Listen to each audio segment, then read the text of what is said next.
Muy bien. En la clase anterior establecíamos cuál es el momento de reconocer el ingreso. El ingreso dependiendo a ese comprobante fiscal. Ahora, muy bien. Dentro de las leyes fiscales, siempre es muy importante reconocer por qué voy a estar obligado a pagar el impuesto. Es decir, por qué en enero reconozco determinado impuesto y por qué en febrero reconozco ese determinado impuesto. Muy bien, voy a comenzar con Francisco. Francisco, ¿actualmente sabes el fundamento o el por qué estamos obligados a pagar impuestos actualmente?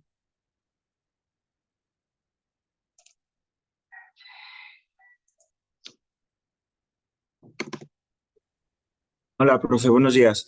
Em, el fundamento como tal no, pero tengo una noción de que es por las obligaciones que tenemos al ser un contribuyente, ya sea como tener un trabajo o tener algún negocio.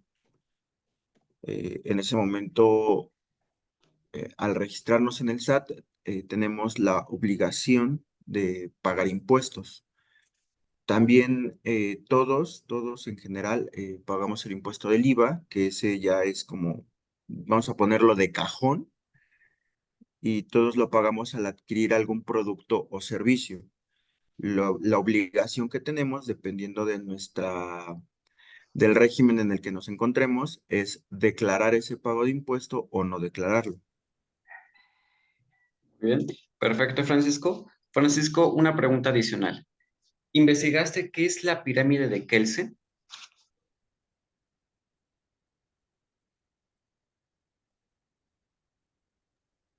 Sí, deme un segundito porque estoy abriendo mis notas.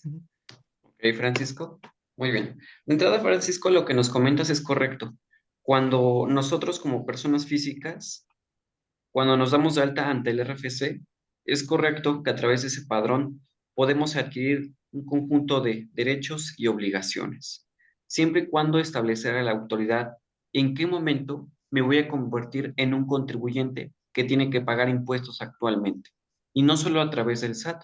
Recordemos que hoy en día, por ejemplo, tenemos un bien inmueble, pagamos el predio, pagamos el agua, pagamos ciertos usos. Entonces, de igual manera, si tenemos un vehículo, pagamos una tenencia, que al final del día es un impuesto que se va a recaudar a ciertos niveles. Entonces, en esta pirámide de Kelsen que les dejé investigar, inicialmente en la pirámide tenemos una ley suprema que va a regir a las demás. Entonces, en esa pirámide de Kelsen, yo necesito identificar por qué en la punta, en la pirámide inicial, encontramos esta ley.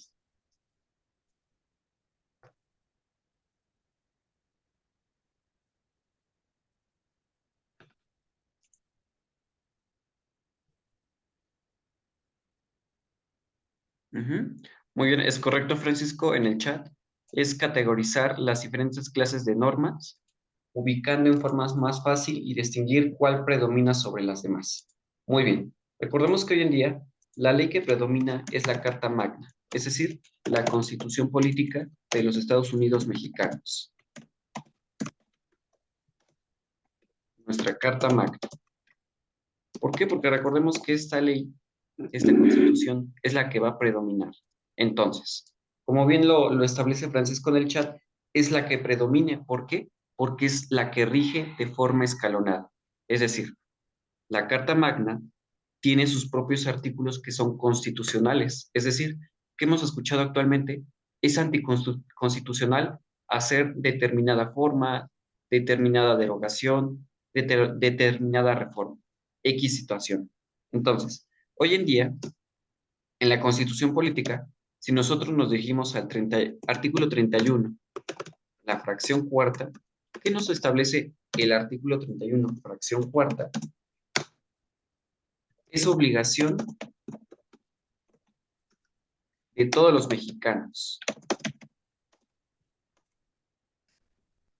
Y en la fracción cuarta, es obligación de todos los mexicanos contribuir al gasto público.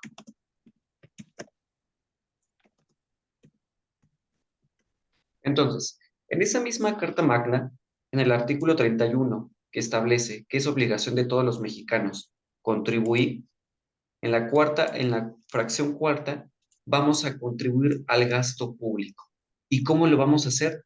A través del pago de los impuestos. ¿Por qué? Porque recuerden que a través de Hacienda, a través del SAT, se recaudan los impuestos. Entonces, ¿es obligación de todos los mexicanos contribuir al gasto público? Sí, pero a tres niveles. Inicialmente, a nivel federal, nivel estatal y nivel municipal. Muy bien, Francisco. De acuerdo al impuesto que mencionaste, que es IVA, el que normalmente todos conocemos y pagamos. ¿Ese impuesto cómo lo clasificas, Francisco? ¿A nivel federal, estatal o municipal?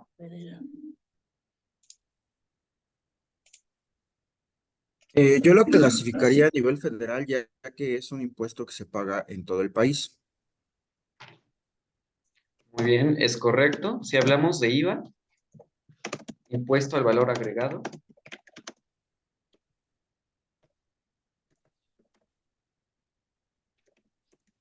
lo vamos a clasificar a nivel federal.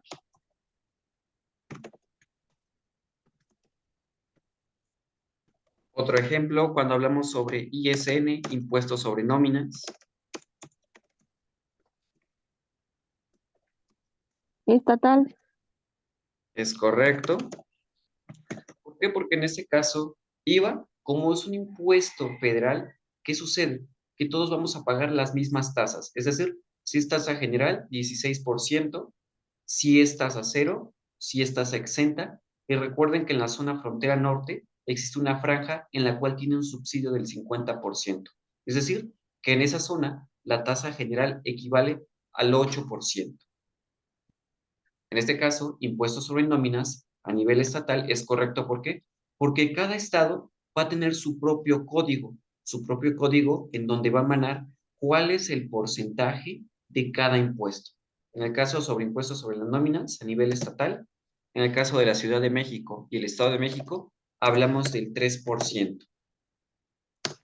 Muy bien, tenemos otro impuesto que normalmente se va a clasificar de la siguiente forma cuando hablamos de las aportaciones,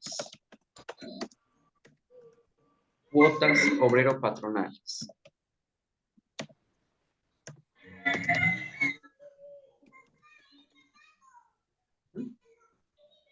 Muy bien, Mar, ¿vas a comentar algo? No, Ok, muy bien. Francisco, las aportaciones cuota obrero-patronales, ¿a qué nivel la puedes clasificar?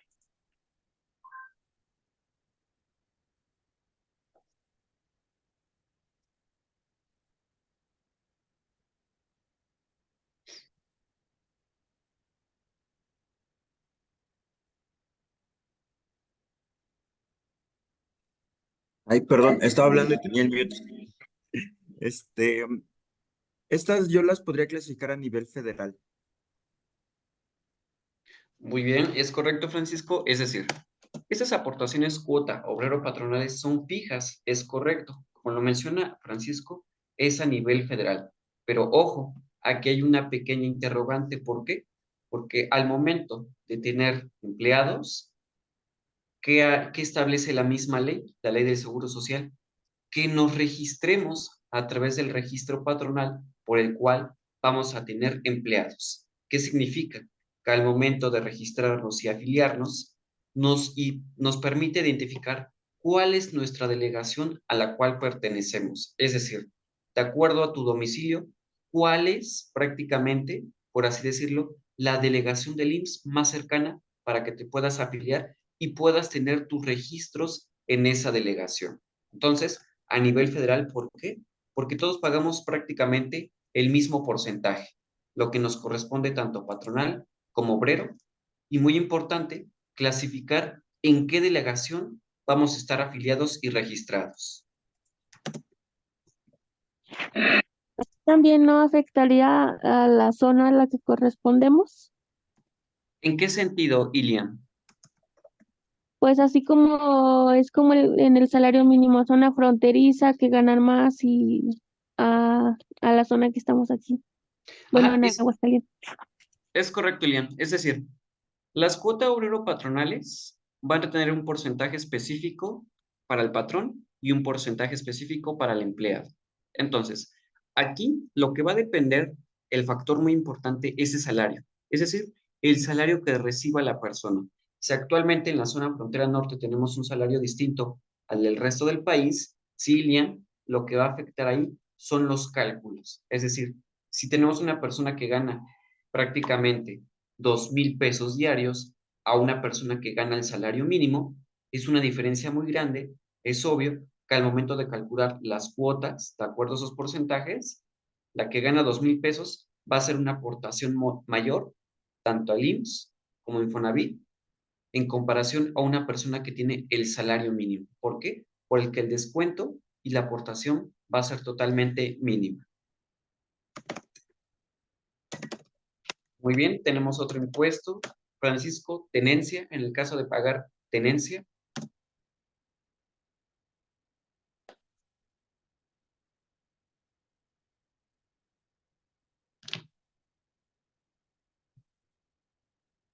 No, ese es igual federal, pero también tiene como sus limitantes a nivel estatal, ¿no?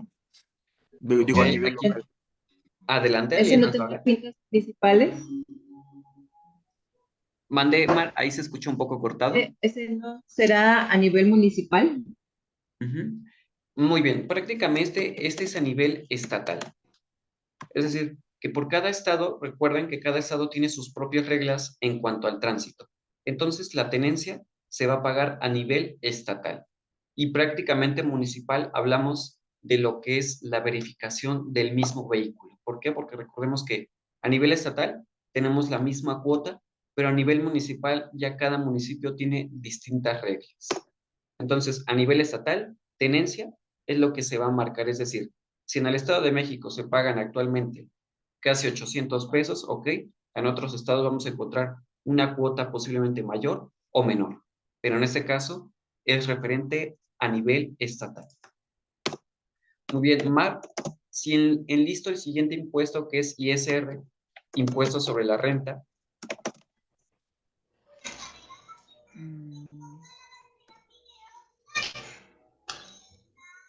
¿Puede ser federal? ok, muy bien, no puede ser, es federal, Mar. ¿Por qué? Federal. Porque en este caso recordemos que todos nosotros estamos obligados a contribuir al gasto público. ¿Pero por qué pagamos impuestos sobre la renta? Por el ingreso que percibimos actualmente. Si eres asalariado, si tienes tu propio negocio, si eres una persona independiente, si tienes una empresa y genera ingresos, ese ingreso está obligado a pagar ISR, impuestos sobre la renta. Entonces, ese es a nivel federal. Es decir, que todos estamos obligados a contribuir. Entonces, de esa manera escalonada, vamos identificando qué impuestos pagamos. Entonces, como les comentaba, por ejemplo, el predio. Aquí, Mar, por ejemplo, el predio. ¿Ese sí es municipal? ¿Impuesto predial? ¿Sí es Ah, municipal? es correcto.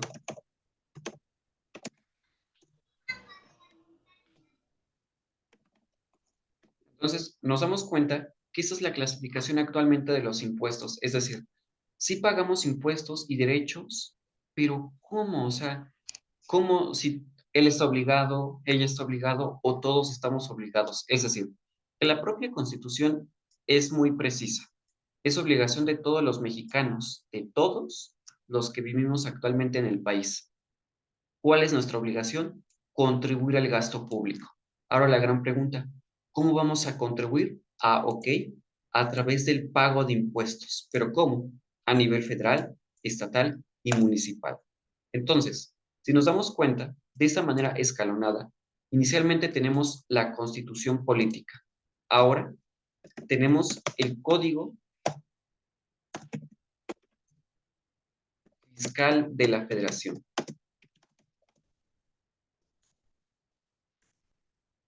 Muy bien. Azul, buenos días.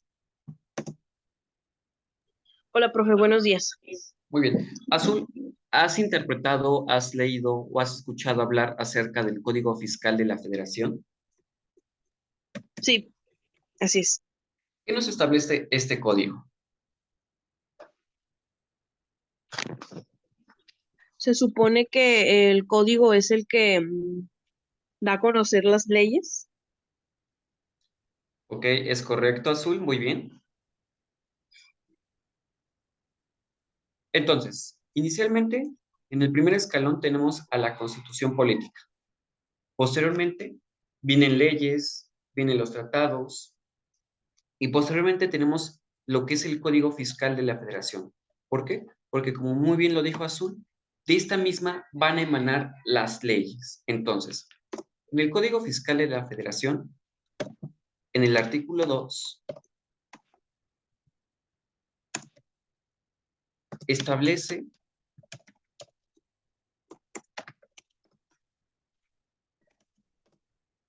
cuáles son o cómo se van a clasificar actualmente la contribución. Establece la clasificación de las contribuciones.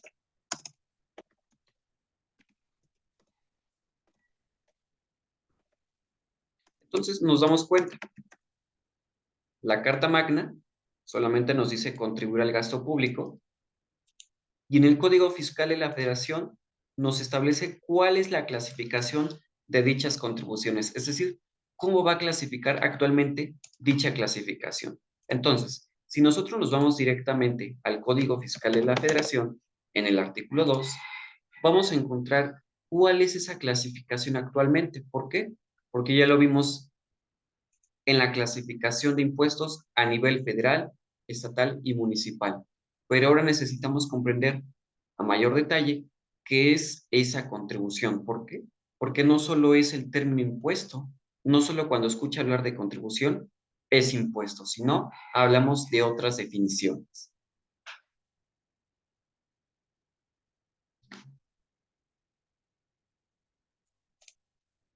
Entonces, tenemos impuestos a 3 niveles.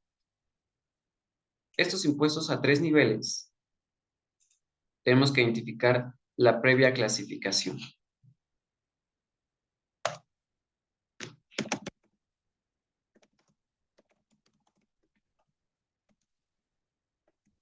Bien, recuerden que hoy en día ya hubo modificaciones, prácticamente hay reformas, hay derogaciones. Es muy importante consultar la legislación vigente actual.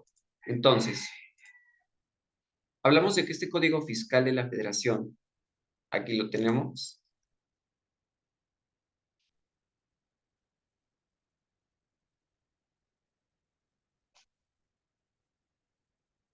siempre cuando consultemos una ley, es importante leer el primer artículo. ¿Por qué? Porque el primer artículo da la base para quienes se va a aplicar dicha ley. Entonces, observemos lo siguiente. Código Fiscal de la Federación, artículo primero, las personas físicas y morales. De entrada, este código establece para quién se va a regir este tipo de ley. Entonces, aquí lo voy a poner más abajo. Cuando vamos a leer una ley o consultar, lo vamos a enlistar aquí. Inicialmente necesito conocer quiénes son los sujetos, es decir, a quién se va a aplicar la ley, es decir, va a ser aplicada para personas físicas y morales. Ahora, ¿cuál es el objeto de la misma? Es decir, 2, ¿cuál es el objeto? ¿Cuál es el objeto en el caso del Código Fiscal de la Federación? Que todas estén obligadas a contribuir a los gastos públicos, conforme a las leyes fiscales respectivas. Entonces, si se dan cuenta, tenemos el sujeto, que son personas físicas y morales. ¿Cuál es el objeto de esta ley? Contribuir al gasto público. Ahora, en el artículo 2 viene la clasificación que les comentaba. ¿Cómo se van a clasificar las contribuciones? Inicialmente nos establece que las contribuciones se van a clasificar en impuestos, aportaciones de seguridad social, contribuciones de mejoras y derechos. Entonces, cuando escucha el término impuesto, hablamos de una contribución. Ahora, cuando hablamos de una contribución, viene una clasificación previa. Muy bien, por favor, Francisco, ¿me apoyas a leer del artículo 2, la fracción 1? Claro que sí. Impuestos son las contribuciones establecidas en ley que deben pagar las personas físicas y morales que se encuentran en la situación jurídica o de hecho prevista por la misma, y que sean distintas de las señaladas en las fracciones 2, 3 y 4 de este artículo. Muy bien. Entonces, Francisco, si nos damos cuenta, nos establece de la situación jurídica o de hecho prevista por la misma ley. ¿A qué se refiere ese término? En el caso de la persona física o moral, cuando se da de alta ante el RFC, el Registro Federal de Contribuyentes, ya nos encontramos en el hecho de que de contribuir, es decir, pagar nuestros impuestos. Pero ojo, cuando nos registremos a través del RFC, tenemos que identificar si actualmente estoy obligado o no a contribuir al gasto público. ¿Por qué? Porque actualmente, recordemos que en 2022, cuando surge la controversia de que todos los jóvenes, una vez cumpliendo 18 años, se registraran a través del RFC, ¿qué pensaban?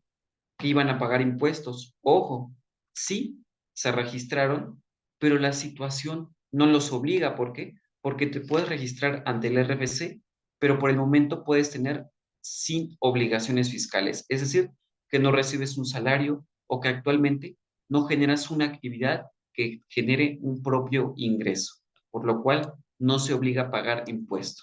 Entonces, esas son los aspectos que necesitamos conocer en los impuestos. Muy bien, por favor, Azul, ¿me apoyas a leer la fracción segunda? Sí, dice, aportaciones de seguridad social son las contribuciones establecidas en la ley a cargo de personas que son sustituidas por el Estado en el cumplimiento de obligaciones fijadas por la ley en materia de seguridad social, o las personas que se beneficien en forma especial por servicios de seguridad social proporcionados por el mismo Estado. Muy bien, Azul, gracias. Entonces, aportaciones en materia de seguridad social. Como pueden observar, son contribuciones establecidas en ley a cargo de personas que son sustituidas por el Estado. Es decir, actualmente IMSS, actualmente ISSSTE o ISEMIN son instituciones de gobierno. Estas mismas instituciones prestan el servicio de salud, que establece la Carta Magna que todos tenemos derecho a la salud, es decir, recibir un servicio de salud. Entonces, inicialmente, para recibir este servicio, nos afiliamos, es decir, me afilio al Seguro Social. ¿Por qué? Porque a través de una persona, un patrón, sea persona física o moral, van a estar obligadas a contribuir a las aportaciones de seguridad social.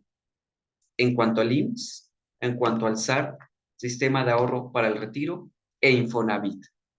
Entonces, como ustedes pueden observar, en el cumplimiento de las obligaciones fijadas por la ley en materia de seguridad social o las personas que se beneficien en forma especial por servicios de seguridad social proporcionados por el mismo Estado. Entonces, actualmente, si tenemos un negocio y queremos tener registrados empleados, nos vamos a afiliar, ellos afilian, por los cuales ya tienen derecho a recibir seguridad social, sea IMSS, ISEMIN o ISSSTE. Muy bien.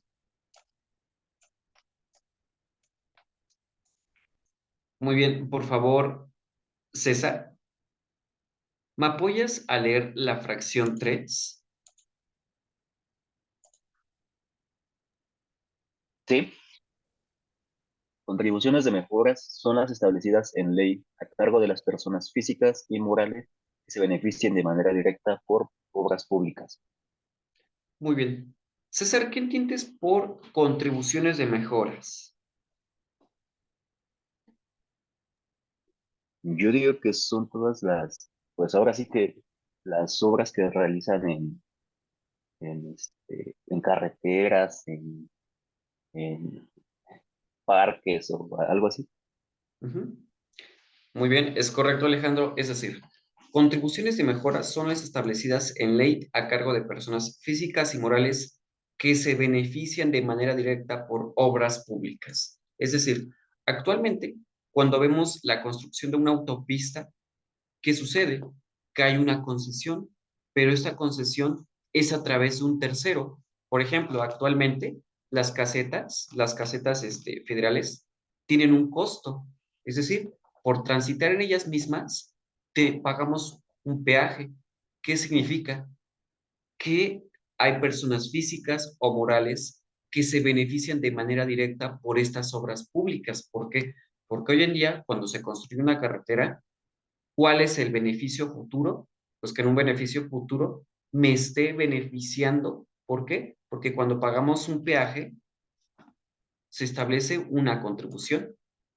¿Qué significa? Que hay personas físicas y morales que se están beneficiando de manera directa por estas obras públicas, al mismo tiempo de la pavimentación, cuando hablamos del alumbrado público, entre otras. Muy bien. Y por último, Cintia, buenos días.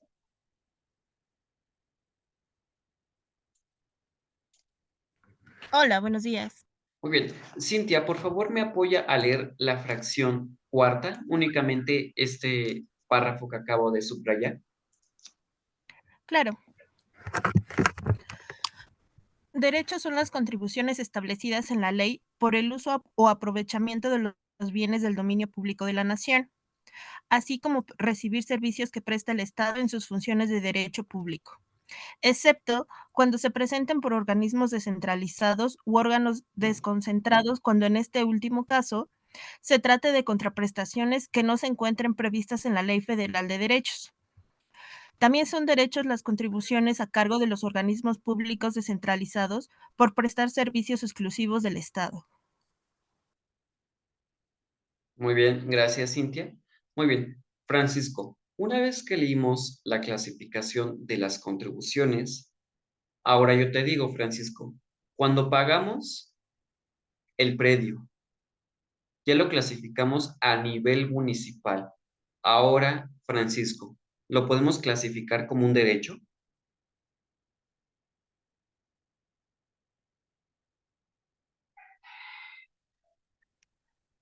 Sí, sí lo podríamos clasificar como un derecho. ¿Por qué, Francisco? ¿Por qué lo podemos clasificar como un derecho a través de esta clasificación?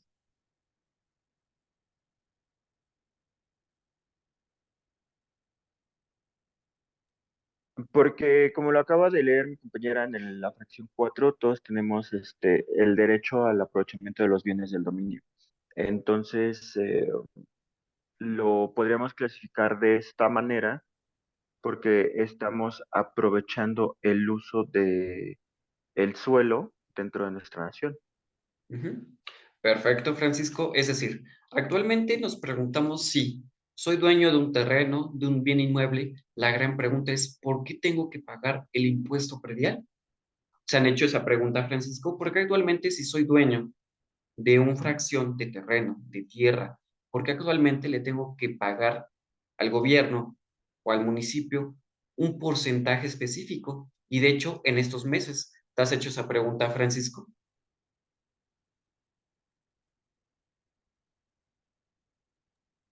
No, la verdad no, profe.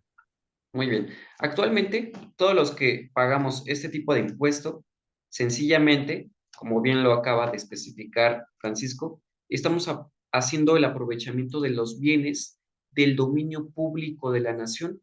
Es decir, yo soy dueño de una fracción de terreno, de tierra, pero ¿qué significa?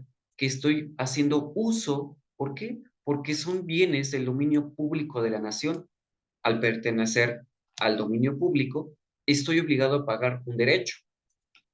Otro caso, Mar, cuando hablamos del pago del agua, ¿lo podemos clasificar como un derecho? Sí, pudiera ser. Es correcto, Mar. ¿Por qué? Porque de igual manera, como es más bien, como pertenece a los bienes de la nación, que estoy pagando un derecho por tener agua. Es decir, de igual manera, año con año, de manera anual, también pagamos el agua. ¿Qué significa? Que estoy pagando por un uso. ¿De quién? En ese caso, de la nación, por lo cual yo voy a tener derecho al agua. ¿Sí va quedando clara la clasificación? Un ejemplo más en derechos, por ejemplo, Azul, cuando vamos a tramitar nuestra licencia de conducir, ¿crees que también sea un derecho? Mm, sí, Ujú. Es correcto, ¿por qué? Porque de igual manera, como nosotros vamos a tener que transitar en carreteras, inicialmente el vehículo debe contar con sus placas. Y dos, ahora la persona que va a conducir este vehículo también tiene que contar con una propia licencia, es decir, un derecho por transitar. ¿Por qué? Porque voy a usar los bienes del dominio público. Entonces, si nos damos cuenta, de esta forma es como nosotros empezamos a aplicar la pirámide de Kelsen. Es decir, ¿por qué necesito conocer esa pirámide? Inicialmente, la Constitución Política, en la fracción cuarta del artículo 31, y posteriormente, del Código Fiscal de la Federación, cuáles son la clasificación de esas contribuciones. Entonces, esa clasificación la encontramos inicialmente en el artículo 2 del Código Fiscal de la Federación. Inicialmente hablamos de los impuestos. En la fracción 2, aportaciones en materia de seguridad social. Y fracción 3, hablamos de los aprovechamientos, y en ese caso, aquí lo tenemos, fracción tercera, contribuciones de mejoras.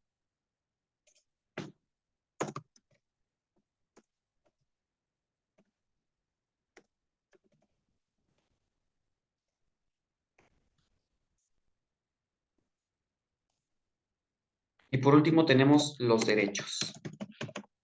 Entonces, observemos. Identifico los impuestos que pagamos actualmente, cómo los clasificamos, y una vez que tenemos esa clasificación de las mismas contribuciones, no todo es impuesto. Cuando hablamos del impuesto predial, no todo es impuesto. ¿Por qué? Porque sí provienen de las contribuciones, las cuales se clasifican en impuestos, aportaciones, contribuciones y derechos, que al final las 4 clasificaciones contribuyen al gasto público, es decir, a los gastos de la nación. Entonces, de la Constitución emana el código. Ahora del código, una vez que tengo la clasificación de contribuciones, tenemos inicialmente la ley del impuesto sobre la renta.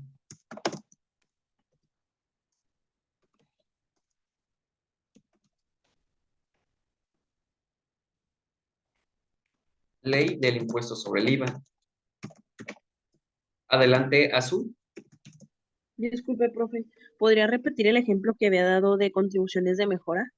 Es que no lo escuché. Ah, Se perfecto. me pasó decirlo. Gracias. En la fracción 3, en las contribuciones de mejoras, nos habla o nos establece que está a cargo de personas físicas y morales que se benefician de manera directa por obras públicas. Un ejemplo claro es la construcción de una carretera. Hablamos de una autopista. Una vez que se construye esta autopista a través de una concesión que da el mismo gobierno, para poder transitar en ellas, nosotros pagamos un peaje. Entonces, si nos damos cuenta,